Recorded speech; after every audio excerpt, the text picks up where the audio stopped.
Ahora entonces doy paso al doctor David Jacobson. Él es el jefe de la División de Trasplantes y Sangre y Médula Ósea. Se unió al Children's National Hospital desde el Children's Memorial Hospital de Chicago, donde se desempeñó como personal del programa de trasplante de células madre y como director de la Clínica de Enfermedades Crónicas de Injerto contra Huésped. El doctor Jacobson obtuvo la licenciatura de Ciencias de la Universidad de Yale, su título médico de la Universidad de Tufts y una maestría en investigación clínica de la Escuela de Higiene y Salud Pública del Johns Hopkins. Nos va a hablar el doctor sobre las nuevas terapias de anemia de células falciformes. Mil gracias, doctor, por aceptar nuestra invitación y gracias a nuestros hospitales aliados en este congreso y con la Sociedad Colombiana de Pediatría. Muchas gracias por esta bella invitación. Estoy muy contento de estar de vuelta en mi país y les pido de antemano perdón si se me ha olvidado un poquito el español porque ya me fui de Cali desde 1984, entonces aquí feliz de estar de vuelta. Yo dirijo la unidad de trasplante de médula ósea en el Children's National en Washington, D.C. y más de 50% de nuestros trasplantes halogénicos son para la anemia de células falciforme. Entonces tenemos uno de los programas más importantes de Estados Unidos con esto. Entonces vamos a hablar un poco sobre el resumen de esto, sobre trasplante HLA idéntico, que es honestamente bastante estándar de hoy en día en Estados Unidos, y también vamos a hablar un poco sobre ¿qué pasa si un paciente no tiene un donante HLA idéntico cuando consideramos un trasplante no relacionado? Y lo que está más experimental ahora es terapia genética que estamos empezando en nuestro hospital. Entonces, como todos aquí saben, la anemia de células falciforme causa muchos problemas a los niños, como muchos dolores y muchos problemas crónicos a los órganos como el vaso, los pulmones y los riñones y mucha falta de oxígeno a los tejidos. Desde 2006 en Estados Unidos existe examen al nacimiento para la anemia de células falciforme, entonces todos los niños que nacen en Estados Unidos empiezan a recibir profilaxis con penicilina y mucha educación a las familias desde el nacimiento. Entonces, eso es la mortalidad en 1979 y hoy en día la mortalidad en niños jóvenes es mucho más bajo, pero como aquí ven, todavía desafortunadamente sigue gran mortalidad en pacientes de edad 30 y 40. ¿Y qué es lo que está ocurriendo en estos pacientes? Muchos derrames silenciosos que suben bastante cuando el paciente está mayor. No voy a hablar de esto, ya que no es mi especialidad, pero en los últimos años se han aprobado 3 remedios importantes que ayudan a los pacientes con anemia de células falciforme, ayudan a los síntomas, pero no son curas. La única cura que existe en 2022 es el trasplante de médula ósea. Y cuando hablamos sobre esto, siempre estamos decidiendo qué tipo de acondicionamiento, esto quiere decir qué tipo de quimioterapia vamos a usar antes del trasplante. Después es la infusión de células madres que pueden ser de un hermano o hermana HLA idéntico o de un donante no relacionado. Después existe la toma de injerto durante las próximas semanas y por muchos meses después el paciente está muy con un sistema inmune muy bajo, ya que está tomando inmunosupresión como ciclosporina o tacrolimus para prevenir la enfermedad de injerto contra huésped. Entonces, hablemos un poco sobre el trasplante HLA idéntico, que el primero que sabemos en la historia médica es en 1984, cuando se hizo un trasplante para la leucemia mieloide aguda y de casualidad el paciente también tenía anemia de célula falciforme y fue curado con un hermano HLA idéntico. Y desde entonces la sobrevivencia está más de 90%, pero estamos usando quimioterapia mieloablativa. Estas son dosis bien altas de los remedios busulfán y ciclofosfamida. Entonces estamos curando a los pacientes, pero hay síntomas a corto y largo plazo que vienen, que es riesgo de esta quimioterapia alta. Y como ven aquí, hoy en día, más del 95% de estos niñitos están curados. En nuestro hospital acabamos de trasplantar el paciente número 100 con anemia de células falciforme desde que empezó nuestro programa, y en los últimos 5 o 7 años no hemos perdido ningún paciente. ¿Cuáles son los riesgos del trasplante mieloablativo? Primero que todo, injerto contra huésped.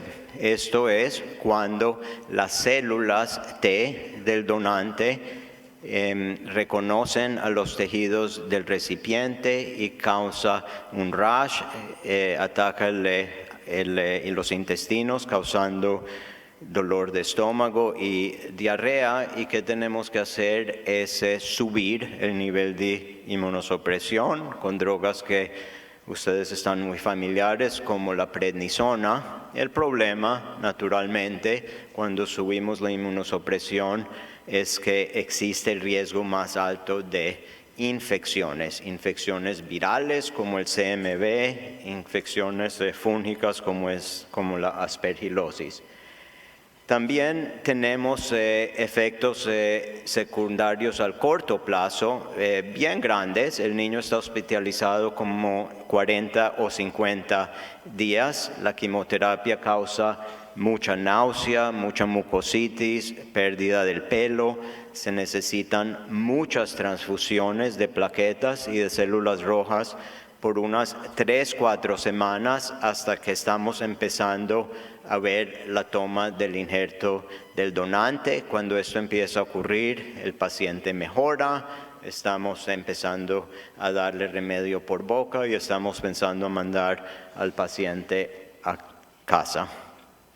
Hay ciertamente algunos problemas a largo plazo. El más importante, y creo que es lo que más piensan los padres y los pacientes mayores, es que el riesgo de infertilidad es bien alto con quimioterapia mieloablativa. Rechazo de injerto es bastante pequeño el riesgo, porque cuando damos dosis tan altas de quimioterapia, no hay muchas células T del recipiente que pueden rechazar el trasplante. Entonces, eso es un riesgo relativamente bajo. Entonces, en 2022, ¿qué estamos pensando para aliviar estos efectos de quimioterapia tan alta? Hemos visto en los últimos años que el quimerismo, más de 30% de células del donante puede curar los efectos de la anemia de células falciforme. Entonces, cuando el paciente tiene 30% o más toma de injerto, estamos esencialmente curando este problema. Eso quiere decir que de pronto no hay que dar dosis tan altas de quimioterapia. Cuando damos dosis tan altas, esto típicamente resulta en quimerismo de 100% del donante. Entonces, de pronto podemos hacer algo menos intensivo, causar menos daño y aceptar un quimerismo de no 100%, como se necesita obviamente cuando hacemos trasplantes para leucemia. Entonces, el Instituto Nacional de Salud ha mostrado en adultos que esto funciona con un régimen preparativo de Campath que ataca las células T y las células NK y una dosis bien pequeña de radiación. Y ese es el régimen preparativo que estamos estudiando en nuestro hospital en niños. Entonces, bien sencillo. El niño está hospitalizado solo por una semana más o menos para recibir el alemtuzumab, que es el Campath, la radiación. Empezamos el remedio sirolimus, que es la inmunosupresión. Demostramos niveles terapéuticos y mandamos al niño a la casa, quedándose muy cerca del hospital y viniendo cada más o menos 2 veces por semana a la clínica. Hace unos meses miramos el resumen de los pacientes. Habían 24 pacientes trasplantados, todos habían recibido tratamiento con o hidroxiurea o transfusión crónico y la mayoría de los niños habían tenido hospitalizaciones antes de trasplante. Y hemos demostrado que 100% de los pacientes están vivos. Esto no nos sorprende porque el régimen es bien liviano. Lo más importante es que hemos demostrado que más o menos 80% de pacientes están completamente curados. Entonces, 4 pacientes tuvieron rechazo el injerto, pero todos los pacientes están vivos. Entonces, es posible que esto es un régimen muy aceptable y que si estamos curando a 75-80% con un riesgo muy bajo, esto está bien. Y el otro 20-25% pueden hacer retrasplante 1 o 2 años después con un régimen más intensivo. Y lo más importante es que hemos mostrado que transfusiones, hospitalización, esto es mucho menos comparado al régimen mieloablativo. La calidad de vida está muy buena y estamos en este momento haciendo investigación de cómo disminuir el rechazo del injerto. Vamos a hablar un poco ahora sobre los trasplantes de donante alternativo. Donante alternativo es cuando no hay un donante HLA idéntico y tenemos que empezar a mirar al banco del National Marrow Donor Program a ver si hacemos un trasplante no relacionado o un trasplante de cordón umbilical o un trasplante haploidéntico de mamá o papá. Quiero presentar un estudio para introducir esto. Es un paciente que trasplanté hace más o menos 6 años. Este es niño Tommy, no voy a decir el apellido, es un hispano de raza negra de Cali, Colombia, que vive por donde nosotros, cerca de Washington, D.C., que había tenido un derrame con la anemia de células falciforme.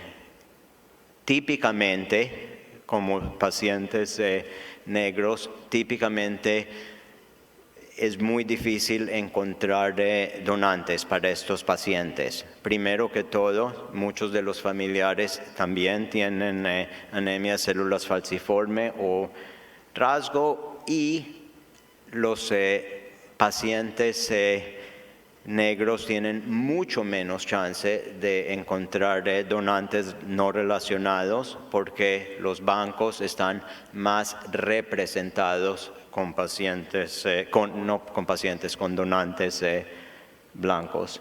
Pero sí encontramos un cordón umbilical no relacionado. Él fue trasplantado en un estudio clínico recibiendo esta quimioterapia: hidroxiurea, Campath, fludarabina, thiotepa y melphalan. Este régimen desde entonces ha sido demostrado vez y vez que funciona muy bien, y tomó el injerto bien, se pudo ir a la casa después de 24 días.